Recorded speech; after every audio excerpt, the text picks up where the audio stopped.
Welcome Hi. back to another episode of Tea in the Chat with Harry and Zora. and Pat. Woohoo! No, Pat's. It's just don't address it, okay? It's Harry and Pat. So today's episode is advice for starting full-time vocational training in the performing arts industry. So that's whether you are an actor, a dancer, a singer, a musical theatre performer, whatever it is. I don't know, what else is there? There's all sorts. Puppeteer. I wonder if there's a puppeteer like school. Sorry, did you say is there? Yeah, I wonder. I bet there probably is. There's all sorts of physical theatre. But then I suppose as well, that was... We'll just jump into discussing our beverages for the day, shall we? Oh my goodness, I did not expect it to make that noise. Zora's drinking water out of a litre water bottle. It's got like a straw on it. Well, I won't touch that for the whole No, you just drink it up. It doesn't matter. But that's what it is. That's what that noise is. What drinks do you have, Harry? Well, I've got two. I've got lemon water, which is just water with lemon juice. Yeah, it's very good for you. Yeah, good job. And I've got an Earl Grey tea. I'm actually doing tea with the chat properly. Well, actually, it depends on how people feel about Earl Grey tea. Yeah. Do you love it or true. hate it? I was brought up on Earl Grey tea as my starter Just tea. doesn't beat an English breakfast, though, does it? Well, I prefer it personally, but I suppose that edges into it's quite floral, isn't it? I guess. Yeah. So I end up in the herbal kind of range naturally. But going back to, I was going to say before we start talking about drinks, I think training could be all sorts in the sense of it not just literal performing disciplines. This could be relevant. Don't get me wrong. I don't think either of us had an understanding of it, but this could be relevant to people like stage managers, lighting engineers, tech side of things. Because, I imagine there's bits and bobs of what we talk about that might be relevant, that might be the same. I feel like we should look into this, maybe chat to some people. Because, like when I was training, we had, alongside it, there was a stage management course, applied theatre course, and among many others. And in our third year shows, we were paired up with the stage managers. They were the stage managers for our shows. It's quite cool, actually. It was all like a big collective kind of effort. So We did not have that. no, it just depends what, I guess it's on access where you are, but I'm sure it's not the same everywhere. But as always, if you get something from this, which hopefully you do, take it. If you don't, then fair enough, it's not for you. Thanks for being here anyway. Might be worth something in the future. Yeah, thanks for listening though. So, should we crack on with it? Yeah, I feel like we'll both have a bit to say because it'll obviously be different for dancers and actors. Well, we'll come from that perspective, I guess, but... Okay, so what's our first point then? Well, why don't you start by telling us, how did you prepare for when you went to drama school? I guess you did a foundation year as well, didn't you? So yeah, that's true. Actually, were they different? So I feel like so I did like an unaccredited foundation course, which was described as like a drama school prep, which I guess is what it is. But it was standalone. It wasn't linked with any drama school. I didn't get any sort of official qualification, if you like, from it. But it was definitely what helped me get into drama school. It's weird when I think about what I did for preparation. I don't remember doing preparation for that. I must have done, because it was a course where we did do dancing, we did singing, and all that other stuff as well, which I didn't necessarily do primarily in my 3 years. It feels like such a long time ago. It was. I can't think about. I must have prepared some songs or something. I feel like that's what we would have prepared, something song-wise, for the start of our course at least.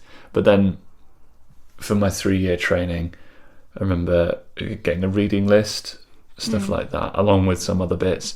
But I don't remember having loads to do. But like mentally, physically, how did you prepare? I don't mean like I don't think I necessarily did anything. I think I was all, if I'm honest, I think I was a bit in shock Like, it didn't feel real that it was happening. Because it's like, especially having done the foundation-y bit before, and even training with, that same tutor before I did the foundation with her, like, coming to drama school or performing arts college was always the sort of the main target, I guess. And then for it to then become like, oh, this is now going to be my reality, it was a bit like, I didn't really process it until I was there. I think even when I was there, it took me a couple of months to be like, I'm here, and this is happening. I've moved away from home. Like, this is. Do you know what I mean? Like, I didn't really process it, I think, or absorb it instantaneously. Well, I guess with hindsight, would you have changed anything? Would you have done more, done less to prepare? I mean, that's hard. I feel, knowing what I know, I probably would, but I feel like it's difficult because at the time, maybe not. I don't know. I think I might have been a bit more. If I was to go back right now and do it again, I think I'd look over what had to be done, what had to be prepared, or whatever, and then sort of, I think just keep doing stuff that I enjoyed would probably be my best preparation, regardless of what was required to be prepared for the start of the first year. I think I would have just carried on doing things I enjoyed, because I think that's important to keep that, because I think you're going to be naturally have all sorts of different emotions and feelings because you're about to start something completely new. I've just had remembered though that, like, in my first week, which is sort of like an induction, we had an induction week, getting all sorts of different things sorted. I remember, I think it was on our last day, or second to last day, the Thursday or Friday, so you meet all these new people for the first time, you sort of working out who you're friends with, whatever, and then at the end of the week we all had to do a monologue and a song in front of all our new peers, which was nerve-wracking as hell. I remember that. That's just popped into my head, but that was sprung on us last minute, so you didn't necessarily have time to prepare for that as such. We found out probably on the Monday that was what was going to happen, but yeah, it's quite fun. I've I can picture it in my mind, which is, I guess, why I've said I probably would have kept doing what I enjoyed, because I think I would have been like, oh yeah, I can do this, oh yeah, I can do that, rather than finding out on the Monday and being like, oh my god, what am I going to do? Yeah. Always have something in your back pocket. It's kind of one of the things, I guess. Anyway, let's what about you? I feel like I was very aware that I was so excited to start with. I was like, wow, this is amazing, I'm so happy. I'm going to get to dance every single day. Like, I was so grateful I didn't have to go to a normal uni like all my friends. Yeah. And like, I was just like, this is what I want to do, and I didn't expect to get in, so I was so excited. But I guess on the other side of that, I knew I was going into a very competitive environment, which then I was like so stuck on the fact that I was stretching every day. Which is not a bad thing. No. I was like, I set all these like New Year resolutions, sort of. It's like, this is who I'm going to be, this is what I'm going to do. It's going to be nothing but good, positive experience, Like a redefining moment. Yeah. I was like, this is going to be who I am. I'm going to redo my identity, kind of thing. Exactly. I still remember doing that, and then I got there and I was like, like, first day in, I was just so consumed and everything that none of that happened. It's not bad some of it might have happened like subliminally, though, maybe? You weren't aware of it because there's lots of stuff going on. I didn't go in the right mindset. I went in like, oh, I've got to prove myself, I've got to be better than other people, and I've got to, I've got to stand, I've got to make sure that the tutors like me, and blah, blah, blah. Whereas I should have just gone in and been like, I'm going into first year, I've got so much to learn, there's so many new people, Yeah. So that's probably one thing I'd change. It's just to chill out for a minute, like go in with an open mind. Yeah, that makes sense. We had the same thing, like we had kit lists and all that, but I guess this podcast is about preparing yourself mentally for that. Yeah, absolutely. Is there anything you would have done differently? Well, just what I said then about just being a bit more chill and being more myself focused than outwardly focused, which is hard to do. And it's obviously it's an anxious thing starting, a nervous thing starting a new course, new people, and it's not like going to university. And I mean, I guess there'll be some things that are very similar, but like, for example, if you went to university to be a primary school teacher, sure, you've got the pressure of making friends and whatever, but you're not like looking over and being like, oh, they've got better notes than me. Oh. Whereas when you go to a performing arts school, you've got to do your monologue in the first week, where you're instantly being judged. Like, we had a thing, our induction freshers week was all about streaming, so we got streamed into different ability classes. So the whole week you were going to a hip hop class, a tap class, a ballet, jazz, and depending on your ability was depended on where you were placed for the rest of the year, which is obviously a lot of pressure and a lot of... Well, it's a highly competitive way to start your training, because obviously we weren't streamed as such. We would these were the lessons. We're all going to do the same thing, which I guess in a sense you were as well, but you put in different... Yeah, we all did the same classes. It was just... Some might have been a bit harder than others, kind of thing. Yeah. I guess that isn't a bad thing in the sense of aiding development, but... I get why they did it, because, as well, there was a real mix of abilities in the sense of that there was some people who were amazing at hip-hop, or, like, I don't know, had done, like, a lot of commercial sort of really fierce dancers, but had never done a ballet class. Yes, I suppose. So you can't, like, I was absolutely rubbish at hip hop. I still can't hip or hop. Like, it's just not I feel like that sentence epitomises. It's just not my thing. And I feel like to be put in a class with, like, people who were well, to be fair, I was in the end, but, like, right off the back, to be put in a class of people that were just amazing, I would have... Killed it, yeah. Yeah. Whereas I'm better at ballet, so if I had been in a class of people who had never done ballet before, you know what I mean? It wouldn't have benefited either of us. Tell me if I'm wrong in what I'm about to say, because it made me think. So if you in a commercial class, right? Like you say, it's fierce, it's like feisty, it's sassy, all that kind of stuff. Like, I feel like if you're a fighting kind of personality and you want to push yourself, you're not maybe quite the top level as somebody else in your group. You've got that. It's like a style of dance in which you can, like, fight almost. Do you know what I mean? Yeah, you see, like, these things sometimes on YouTube or wherever, like a dance-off style thing. Do you know what I mean? You don't necessarily see that in a ballet context. So I guess what I'm asking is, do you think there's more of a, again, depending on your personality, do you think there's more of a, like a option, not option's the wrong word, like a way of pushing yourself in a fiery way in a commercial class that there isn't necessarily in a ballet class, or is that just me making an inaccurate... Yeah, I don't necessarily agree with that. I think it's, at the end of the day, it's all how you apply yourself in that class. Like, just because ballet doesn't look maybe as aggressive, it's still, you still just are putting as much energy in, just in a different way. You can still push yourself in that sense. I guess the energy is channeled in a different way. Yeah, okay. That's a comment coming from someone who doesn't really understand. And as well, like, if like, I know you're talking about the sassy fieriness of whatever, right? But that's just a persona you put on when you're dancing most of the time. Like, it's not. It's performance. It's part of that style. That's what it is. And I think sometimes when people are good and confident in that style, that comes out more. People like me who are like, I just want to be in a leotard and tights and have my hair in a bun, who wasn't confident doing that. I didn't have that, but it's just because I didn't have that persona yet, you know? It wasn't.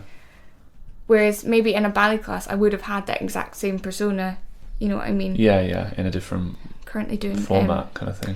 Ballet breezes with my hands. I don't know why that shouts aggression to me, but maybe it does. Nah. Anyway, Don't know what that had to do with starting your training, but Oh we've no, gone it's off just, on a it tangent. was a question of mine that popped into my head. No, it's good to know. It's good to know. Anyway, where were we? We were chatting about. Well, I guess then, what advice would you give yourself back then? If you could go back and give yourself one piece of advice, or if you could give one piece of advice to people starting out now. I think I'd probably. I don't really know how to word it, but I think it would be along the lines of like go open and like roll with it. Like try your best to hit the ground running, because I think that way you'll get the most from things. But also within that, don't be afraid to fall down and pick yourself back up, because that's the point. It is, which I don't think is necessarily emphasised so much. You're not meant to go into training and be the finished product. Well, it's the whole point, isn't it? Is you learn through failure. Again, I feel like it's a tough thing to. I'm speaking very generally right now when I say this. Like, I find it.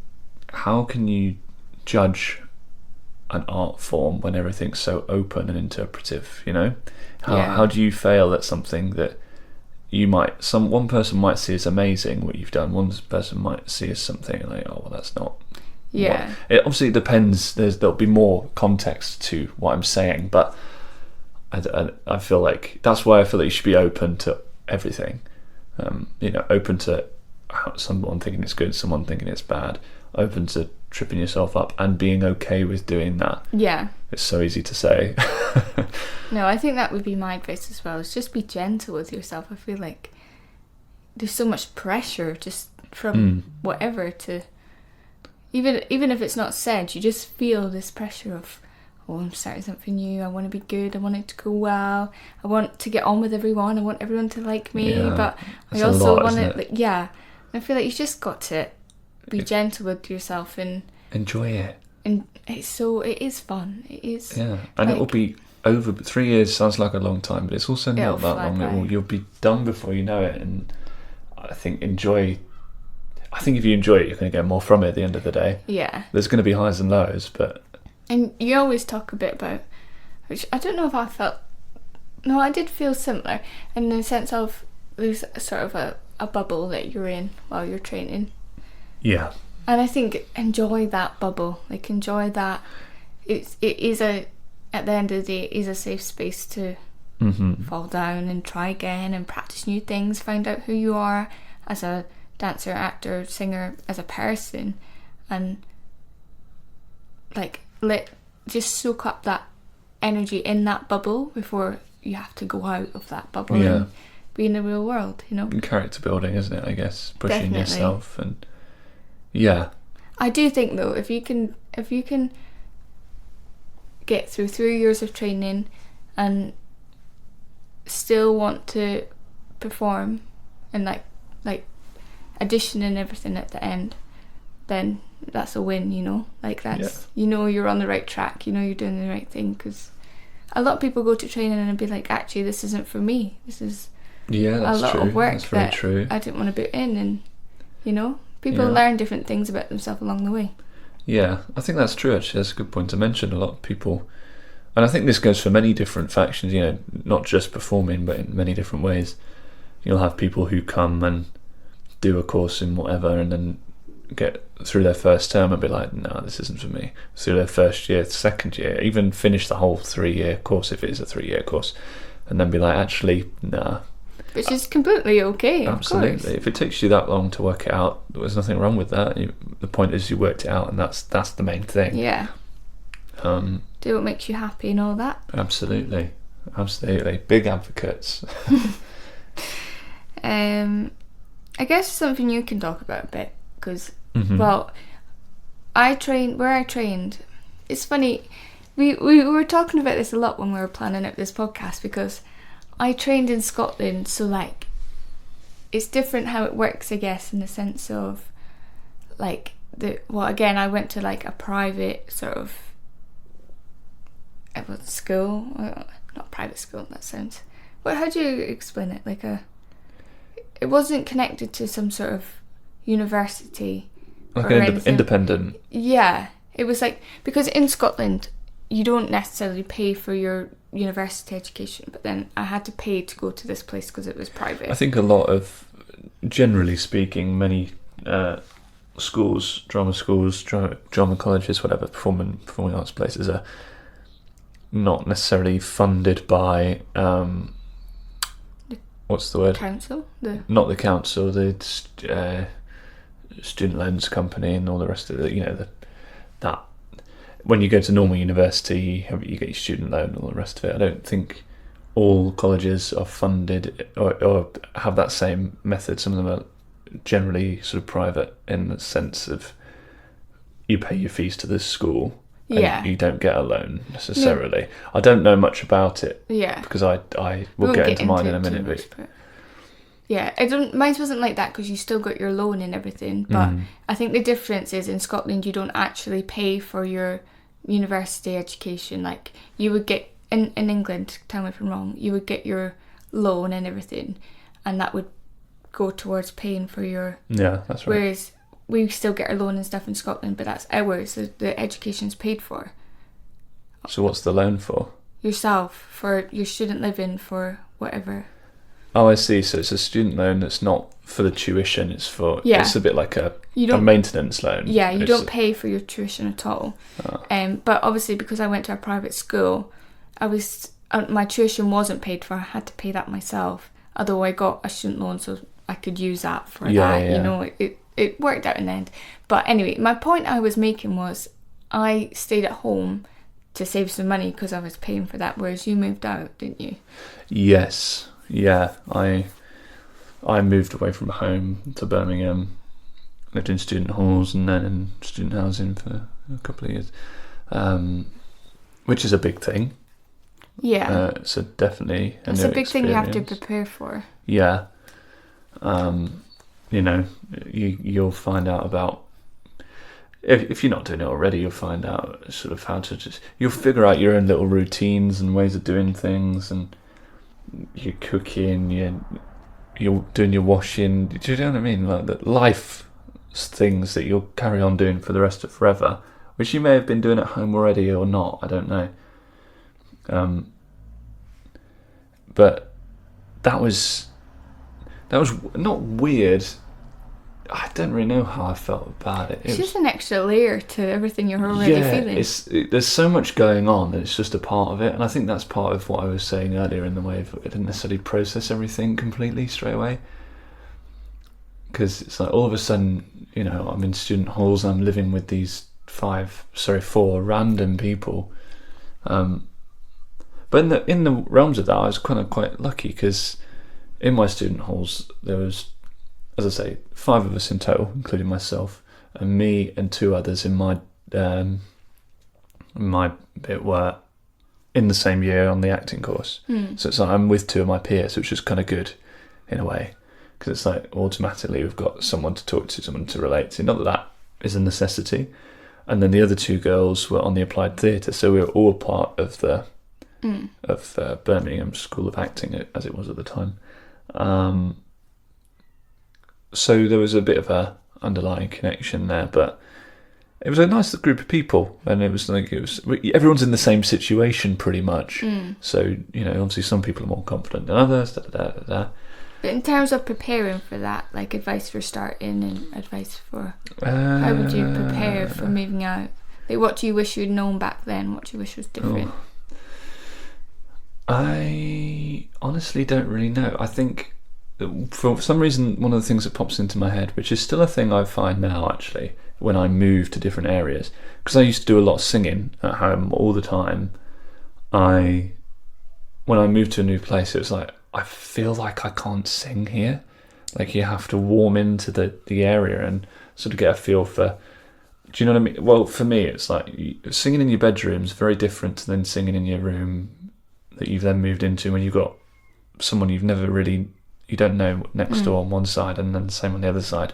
Rooms very close together. It's like, obviously they're going to hear you. Yeah. And there's nothing wrong with that. But for me, I found that very like exposing. Like when I would sing at home, it was a place where you can experiment, you can get things wrong. To find that, the comfort and security of that in a new space took time. But then that's, like we've already said, as one of the things that then goes along with everything else with you. Now I've got to do shopping for one person, which I've never done before in my life. I'm cooking for myself, which I mean I'd cooked before, but I never sort of. It's just new. Like I don't remember having any recipe books or anything. I think I just sort of did my own thing. But that may be one thing. Is like get a good recipe book, get something you kind of. Yeah. I do think that learn how to cook if you don't know how to cook. Yeah, I've only learned how to cook in the past year, and I'm still rubbish at it. I recommend starting sooner. Honestly, I think knowing how to cook is really important. What you put into your body is going to affect how you apply and work in your course. So a big aspect for me is that make sure you got a good diet and everything. Don't get me wrong, go out and enjoy yourself, go to the parties and drink and come home and eat pizza. Oh, sure, do your thing. Yeah, but I think also if you have that knowledge, you'll probably save money. If you're eating out all the time, you're going to burn through money very quickly, which students are always generally. But I guess that's another thing is knowing how to budget. Yeah, that's true. I've definitely learned how to budget. That's something I would prepare before you go is like budget. This is how much I need to spend every month, whether that's fees or living or whatever it is. This is how much I need to make. Like, do I need to get a job? This is all things that you can prepare before you go, Yeah. Because I had to work on the weekends as well when I was training. Just because you lived at home, is that Yeah, I lived at home, but I still had to pay my fees, so it was having to earn extra money and all the extra things that come along with it. So how was that living at home, like along with training? Does that I think for a lot of people it was in my course that did it was a positive, because we were having these long hard days, and then we could go home to our own usual comforts. We weren't going somewhere else. Familiarity to come back to, which familiar people. I guess like the other people who had moved to halls and everything, they had that eventually in time. Like after 3 years, that was then their normal. But I guess it was nice, like to go home and you had your family. Like bless my dad, he would pick me up after every day, and like it was little things that I maybe took for granted at the time, but I didn't have to worry about getting myself home after training. I didn't have to. Actually. Yeah, very lucky. Second and third year I used to cycle to and from. It is really something I took for granted, because like our college days, some days were from 8 a.m. until 8:30 at night, right? And it wasn't close to me. Like it was.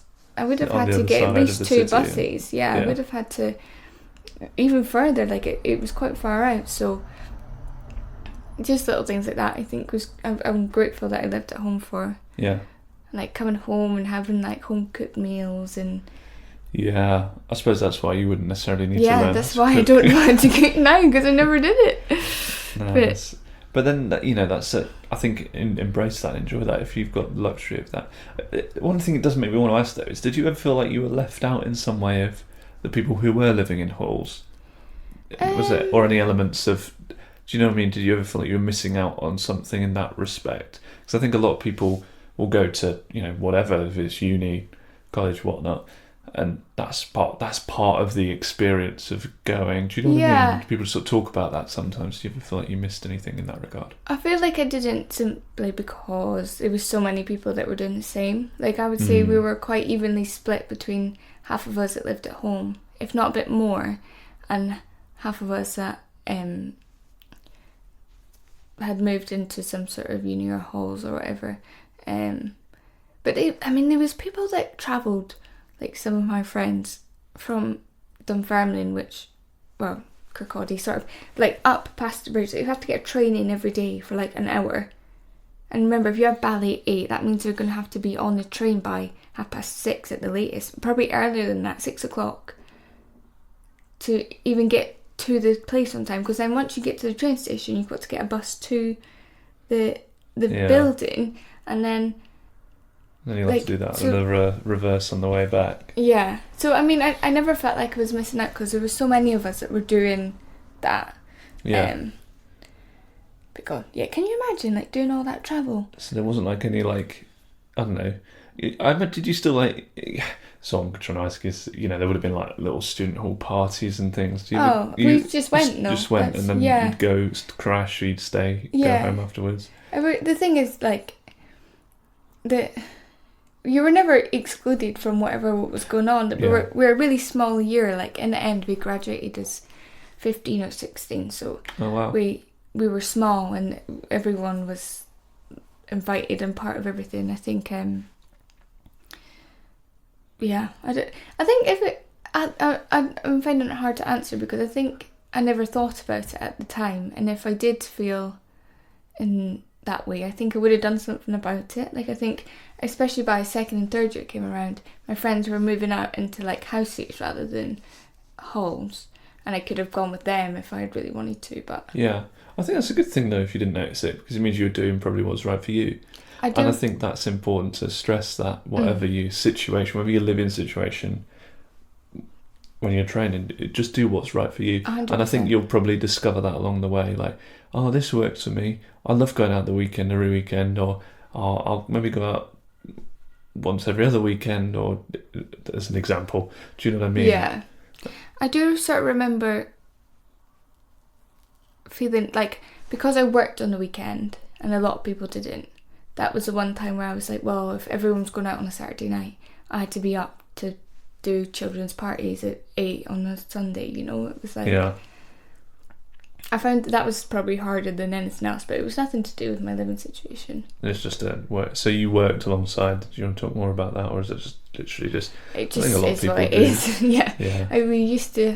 We had... Thinking about it now, I really don't know where I found the energy to do it all. I loved training. Like, I loved going into the college every day and doing classes, as much as there was days where I was like, oh my God, this is horrendous, I'm so tired, whatever. At the end of the day, I loved doing that. Like, I was so grateful that was my life, and again, working on the weekends allowed me to do that. So I sort of fell into a routine. But yeah, we used to do 12-hour days, and then Monday to Friday, and then work Saturday, Sunday.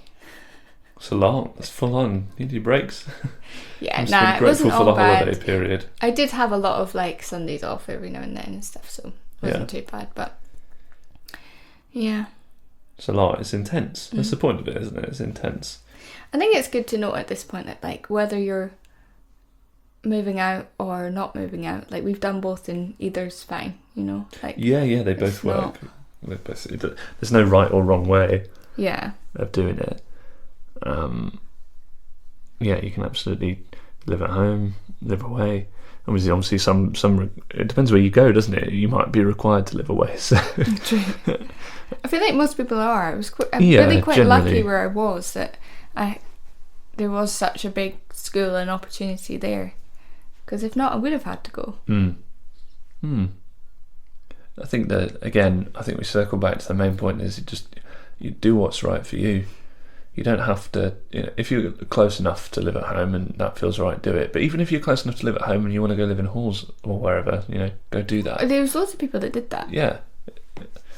Obviously, I suppose it then comes into, can you afford it and all the rest of it, which comes back into like budgeting. And, yeah. But yeah, you got to, It's very unique to the individual, isn't it? I feel so. Which is, I guess, why we're like, be open, do what's right for you. But I suppose, in hindsight, you kind of got to work that out for yourself at the same time. And one thing I'd say as well is explore every option, even if you think it's not possible to you. And I say this in the sense of, like, I never thought I was going to be able to go to this school that I went to because I couldn't afford to go, and I didn't realise that I would get so much of a loan. If I hadn't looked into that, I wouldn't have, there was definitely a point where I was like, well, I'm not even going to audition because I can't afford to go to it. And it happened to work out. And I think, say if I had decided that I wanted to move out with my friends or whatever, that would have worked out in some way too. I think you just need to explore those options and don't cut anything off. If in your gut you're like, I really want to go to this place, and I really want to live here, but, and you're telling yourself all these things. Yeah. Just go, just try, just see, explore what the options are, like do your research about it. Is it going to work? Can I do this? Can I do that? You know? Yeah, absolutely. I mean, if you don't go and explore or audition or whatever the option may be, it won't be an option in the long run. So, you know, you may not realistically be able to do it in a feasible way, but like you say, if you don't go and do it, then it won't be a thing at all. Yeah. So again, like you said earlier as well, life's too short. Go and try for it. Places have scholarships. Places have different ways of potentially, you know, if they get given to you, you know, you just never know. I think that's the point. Is that you never know what could happen. Yeah. So go with your arms open and allow what comes in to come in, and then dispose of what you don't need. So yeah, to sum up, Harry, what would be your like top pieces of advice then from everything we've said? So we're chatting to all those people who are about to start a brand new course in September. Like top tips kind of thing. I think be prepared in the sense of living prepared.